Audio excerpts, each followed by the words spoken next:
Hi, this is Andre, and thanks for checking out Synthisophy. Synthisophy is scientifically integrating the wisdoms of history, based on fact and truth, into present culture. Let's take a look today at Sidelight 3. Sidelights that are asking you to question your perception. Here's the summary statement and question I asked at the end of chapter 21.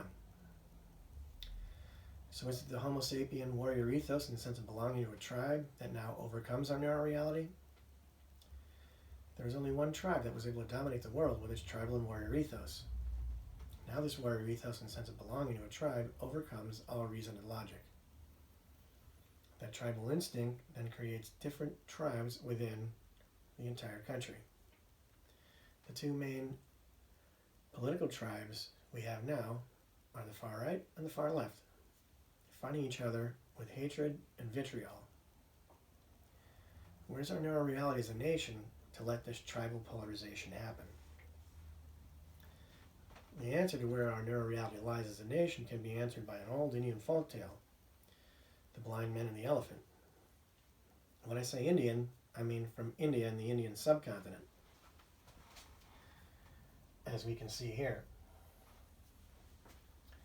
and not the Native American Indian. But then you have to ask, why are Native people of North America called Indians? Cowboys and Indians.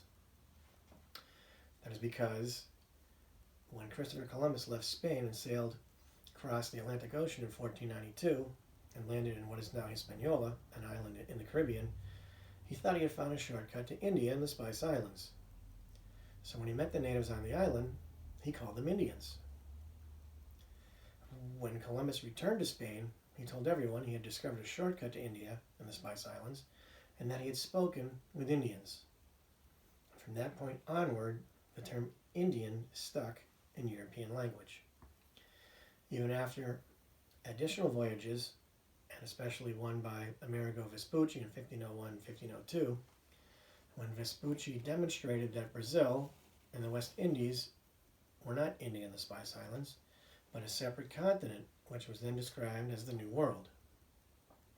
Because Amerigo Vespucci drew this conclusion, the New World was then called the Americas, named after him. What if his last name stuck instead? We'd be living now in the United States of Vespuccia. Just doesn't sound as good as the United States of America. But no, we still have Native American Indians. So, back to the folk tale from India and the Indian subcontinent called The Blind Men and the Elephant. Once upon a time, there lived 6 blind men in a village. One day, the villagers told them, "Hey, there's an elephant in the village today." They had no idea what an elephant was. And they decided, even though we would not be able to see the elephant, let's go and feel it anyway. So all of the wise men went where the elephant was.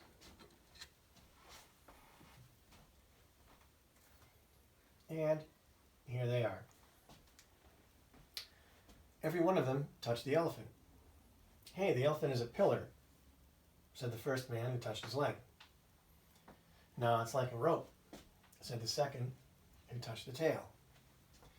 "Oh no, it's like a huge snake," said the third who touched the elephant's trunk. "No, it's like a big leaf," said the fourth who touched the ear of the elephant. "No, it's like a huge wall," said the fifth who touched the underbelly of the elephant. And the sixth said, "Nah, it's like a solid pipe." He's the one that touched the tusk of the elephant. They began to argue about the elephant, and every one of them insisted that he was right. It looked like they were getting agitated. A wise man was passing by, and he saw this. He stopped and asked them, "What's the matter?"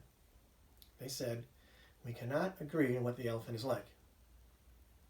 Each one of them told the wise man what he thought the elephant was like. The wise man calmly explained to them, "All of you are right. The reason every one of you is telling it differently is because each one of you touched a different part of the elephant. So actually, the elephant has all of those features that you all said. Oh, the blind man said. And there was no more fight. Then one of them said, hey, wait a minute. How do we know what the wise man is saying is true? Let's all rotate around the elephant and feel all those different parts. And they did just that. They all rotated around, felt all the different parts of the elephant, after which it became clear to them that the wise man was right.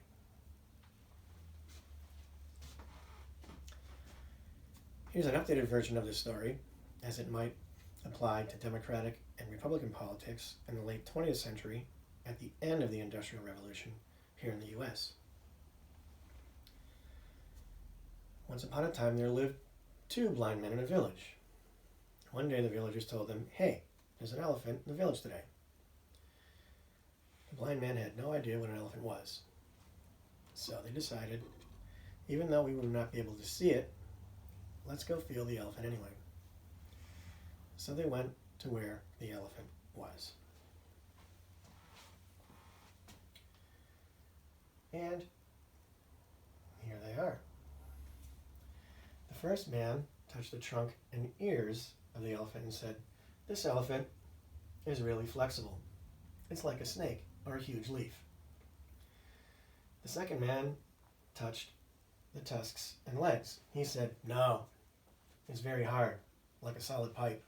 It's not flexible, and very thick and strong. Then they began to argue about the elephant, and each insisted he was right. They started screaming at each other, and it looked they might get into a fight. A wise man was passing by, and he saw this. He stopped and asked them, what's the matter?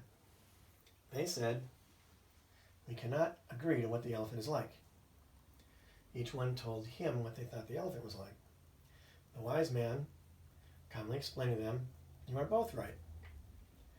The reason you are arguing is because each one of you touched different parts of the elephant. So actually, the elephant has all those features that you all said. Oh, the blind man said, and they stopped fighting. Then one of them said, hey, wait a minute. How do we know the wise man, what he's saying is true? So he turned to his friend and said, hey, I'll show you mine if you show me yours. So the first blind man showed the second the trunk and ears, and the second showed the first the tusks and legs.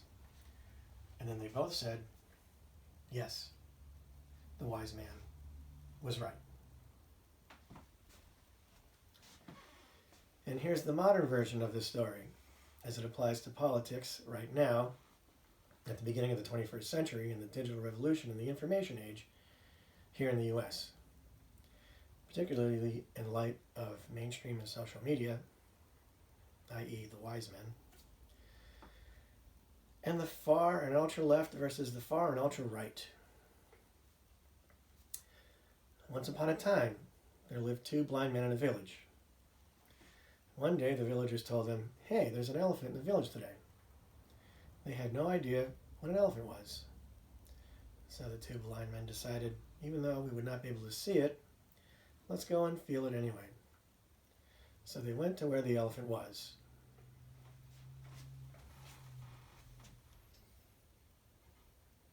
And here they are.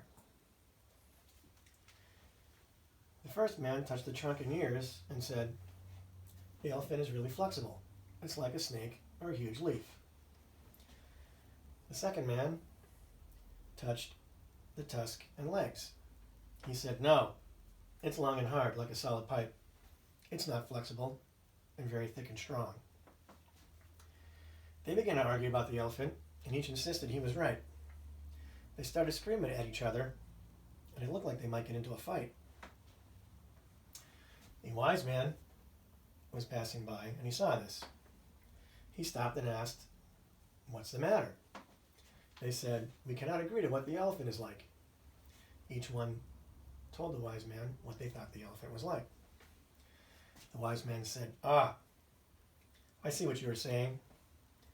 I can see that the elephant has two long solid pipes sticking straight up from its head and a bunch of smaller leaves all along the top of its back.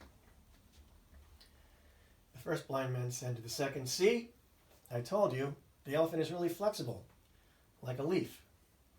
The second said, "No, like I said, it's like long solid pipes, and it's not flexible." They continued arguing with each other and broke into fisticuffs.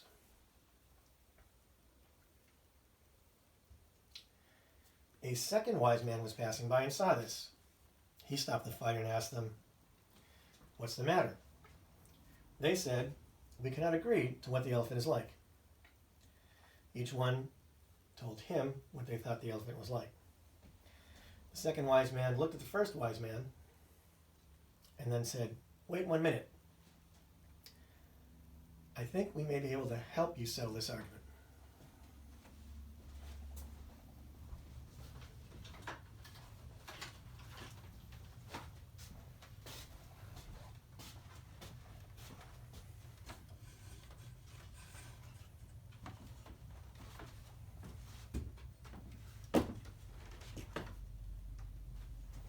And as you can see,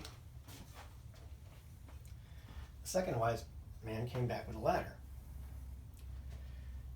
He then said to the blind man, "First, you show him yours, then he'll show you his." So the first blind man showed the second the trunk and ears, and the second blind man showed the first the tusk and legs.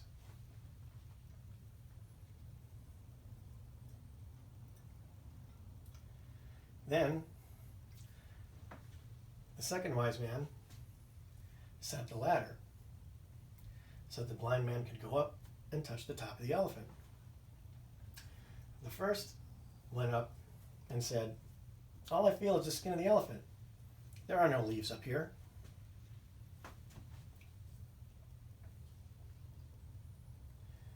Then the second went up and said, "You're right. All I feel is the skin of the elephant. There are no long solid pipes up here." The second wise man then said, "You see, in your initial observation, before the first wise men came, you were both right." Both blind men then turned and screamed at the first wise man and said, "Hey, what do you think you're doing? You purposely lied to us." The first wise man said, "No, no, no, no, no. You missed touching the solid pipes and leaves on the top. I can see them. They're right there. You missed them. I can see them." And the first wise man kept screaming for his case. Then the two blind men turned to the second wise man and said, "Hey, we really appreciate your help. Now we understand what an elephant is. And we understand that there are wise men who pitch alternative truths that in actual reality are completely false. So we'd like to buy you a beer and thanks." The second wise man said, "Certainly, as long as I can buy each of you one." "Sounds good," said the other blind man. "But since there are two of us and only one of you, we'll have to buy the third." "It's a deal," said the wise man. And as they walked over to the local pub, the screaming of the first wise man became fainter and fainter until it was heard no more. So the question is, how's your neuroreality?